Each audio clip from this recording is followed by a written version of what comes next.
Hello everyone, welcome to my channel BK's English Classes. আজকে আমরা Ruskin বন্ডের the night train at দেউলির third part পড়ব। তো আশা করি তোমাদের মনে আছে আগের দিন আমরা দেখছিলাম যে ন্যারেটার অর্থাৎ কথক যখন তার মামাবাড়ি থেকে ফিরছিলেন মেয়েটির সঙ্গে দেউলি স্টেশনেই দেখা হয়। তাদের দেখা হওয়ার পরবর্তী ঘটনাটা আমরা আজকে পড়ব। I felt the impulse to put her on the train there and take her away with me. I felt the impulse. আমি সেই আগ্রহ বা টানটা অনুভব করছিলাম to put her on the train there and then তাকে অর্থাৎ ওই মেয়েটিকে আমার সঙ্গে ট্রেনে নিয়ে আসার একটা অদম্য টান আমি অনুভব করছিলাম and take her away with me এবং আমি আমার সঙ্গে তাকে নিয়ে যেতে চাইছিলাম। I could not bear the thought of having to watch her recede into the distance. আমি এটা কোনো মতেই ভেবে উঠতে পারছিলাম না বা আমি এটা কোনো মতেই ভেবে সহ্য করতে পারছিলাম না যে তাকে আমি একটু একটু করে দূরে সরে যেতে দেখব। এটা আমি কিছুতেই মেনে নিতে পারছিলাম না বা এটা কিছুতেই এটা দেখে নিজেকে কিছুতেই বোঝাতে পারছিলেন না লেখক। রিসিড কথার অর্থ সরে যাওয়া। অফ দেউলি স্টেশন অর্থাৎ দেউলি স্টেশনে মেয়েটি যে তার থেকে দূরে চলে যাচ্ছে এটা কিন্তু কথক কোনো মতেই মানতে পারছিলেন না। I took the baskets from her hand আমি তার কাছ থেকে বাস্কেটগুলো অর্থাৎ ঝুড়িগুলো নিলাম and put them down on the ground এবং মাটিতে রেখে দিলাম। I put out her hand for one of them সেই ঝুড়িগুলো থেকে আমি তার হাতটা সরিয়ে নিলাম। But I caught her hand and held it কিন্তু আমি তার হাতটা ধরেছিলাম এবং ধরে রেখেছিলাম আর কি। I have to go to Delhi I said কথক বললেন আমাকে দিল্লিতে যেতে হবে। সি নডেড মেয়েটি মাথা নাড়ল। I don't have to go anywhere আমাকে কোথাও যেতে হবে না, আমি কোথাও যাব না। The guard blew his whistle for the train to leave and how I hated the guard for doing that. Guard সেই সময় তার বাঁশিটি বাজিয়েছিলেন যখন ট্রেন সেই স্টেশন থেকে ছাড়বে সেই মুহূর্তে তিনি বাঁশি বাজিয়েছিলেন এবং how I hated the guard for doing that এবং তার বাঁশি বাজানোর জন্য আমি অনেক বেশি পরিমাণে ওই গার্ডকে ঘৃণা করছিলাম সেই মুহূর্তে।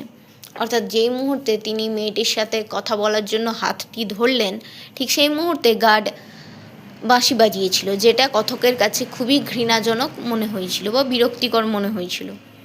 I will come again I said will you be here আমি আবারও আসব। কথক বলছেন আমি আবারও আসব। উইল ইউ বি হিয়ার তুমি কি এখানেই থাকবে? শি নডেড এগেন সে আবারও মাথা নাড়ল অ্যান্ড অ্যাজ শি নোডেড যেহেতু সে মাথা নেড়েছিল the bell clanked and the train slide forward যখন সে মাথা নেড়েছিল ওই ঘন্টাটা আবার বাজলো ক্ল্যাঙ্কড অর্থাৎ বাজা ঘন্টার ধ্বনি হলো এবং ট্রেন কিছুটা এগিয়ে গেল।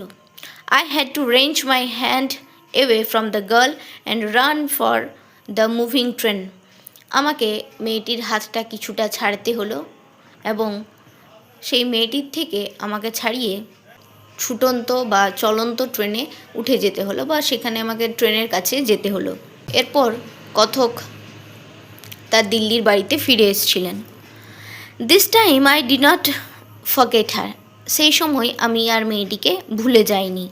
She was with me for the remainder of the journey পরবর্তীকালে পুরো যাত্রাতে ওই মেয়েটি আমার স্মৃতিতে ছিল বা আমার মনে ছিল। রিমাইন্ডার অর্থাৎ মনে থেকে যাওয়া। অ্যান্ড ফর লং আফটার এবং তারপরেও আমার মনে রয়ে গিয়েছিল।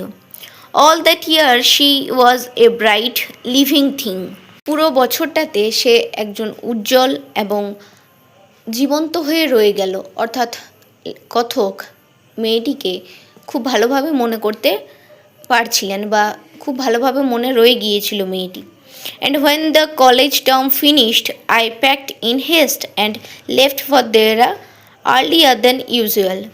এবং যখন এই কলেজের সময়কাল শেষ হলো, তিনি তাড়াতাড়ি জিনিসপত্র প্যাক করে খুব দ্রুততার সঙ্গে অর্থাৎ দ্রুততার সঙ্গে সব কিছু গুছিয়ে and left for Dehra earlier than usual.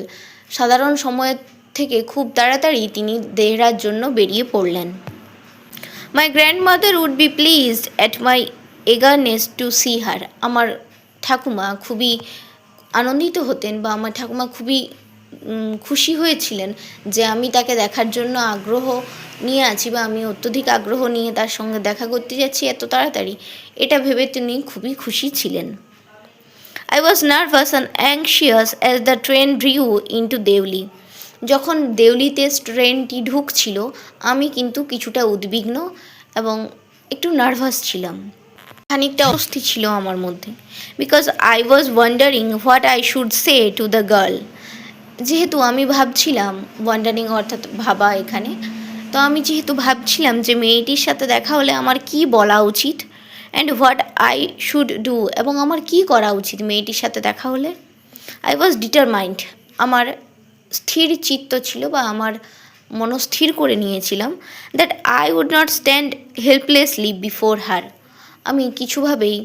আমি কোনো মতেই হতাশাজনকভাবে তার কাছে দাঁড়িয়ে থাকবো না, এটা আমি মনে স্থির করে নিয়েছিলাম। Hardly able to speak or do anything about my feelings.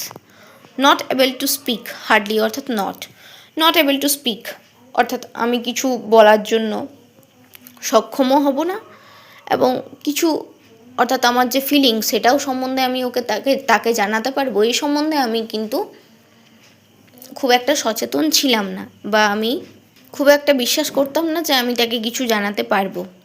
অর্থাৎ কথক বলেছেন তিনি মেয়েটির কাছে হয়তো চুপচাপ বেচারার মতো দাঁড়িয়ে থাকবে না, কিন্তু সে মেয়েটিকে তার ফিলিংস অর্থাৎ অনুভূতিও জানাতে পারবে এমনটা কিন্তু তিনি, বা কিছু বলতে পারবে এমনটা কিন্তু তিনি ভাবতে পারছেন না। The train came to Deoli. ট্রেনটি দেউলিতে পৌঁছেছিল।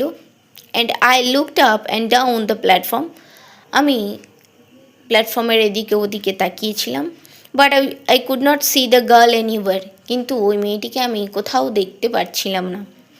আই ওপেন্ড দ্য ডোর, আমি দরজা খুললাম, and stepped of the ফুটবোর্ড।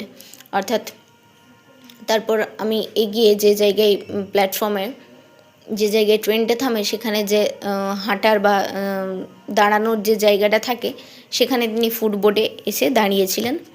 I was deeply disappointed. আমি খুবই গভীরভাবে আশাহত হলাম। আশাহত হওয়া। আই ওয়াজ ডিপলি ডিসঅ্যাপয়েন্টেড, আমি আশাহত হলাম। And overcome by a sense of foreboding, এবং আমি কিছুটা পূর্বাভাস করেই অর্থাৎ আমি পূর্ব অনুমান করেই এই জায়গাটা বা এই অনুভূতিটাকে কাটিয়ে ওঠার চেষ্টা করলাম যে মেয়েটি আর আসবে না বা নেই।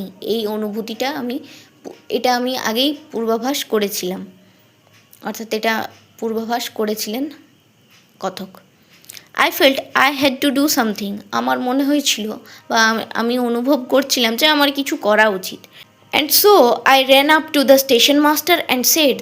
তাই আমি স্টেশন মাস্টারের কাছে গেলাম এবং তাকে জিজ্ঞেস করলাম, do you know the girl who use to sell baskets here? আপনি কি সেই মেয়েটাকে চেনেন যে এখানে ঝুড়ি বিক্রি করতো? No I don't. Station master বললেন, না আমি জানি না।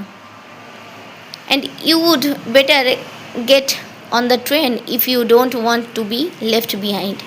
এবং আমার মনে হয় তোমার ট্রেনে উঠে যাওয়া উচিত যদি তুমি ট্রেনটাকে পিছনে না ফেলতে চাও, অর্থাৎ ট্রেন যদি মিস করতে না চাও তাহলে তোমার ট্রেনে ওঠা উচিত। But I paced up and down the platform. আমি প্ল্যাটফর্মের এদিকে ওদিকে একটু ছুটছিলাম, মানে একটু তাড়াহুড়ো করে তিনি এদিকে ওদিকে দেখছিলেন।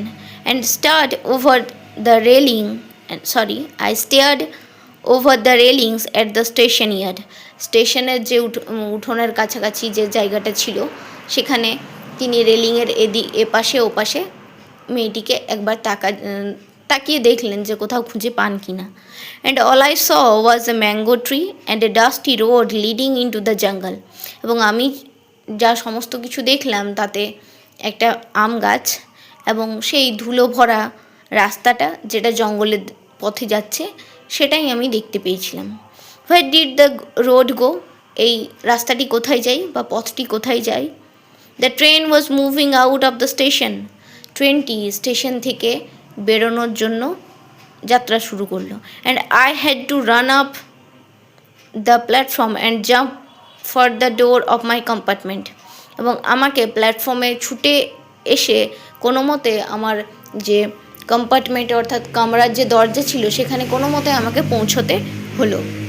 দেন as the train gathered speed, যেহেতু তখন ট্রেন তার নিজের গতি নিচ্ছিল বা একটু স্পিড অর্থাৎ তার গতি বাড়াচ্ছিল, and rush through the forests, এবং সেই বনের মধ্য দিয়ে ছুটে যাচ্ছিল। I sat brooding in front of the window, আমি গভীরভাবে ভাবতে ভাবতে জানালার দিকে তাকিয়েছিলাম।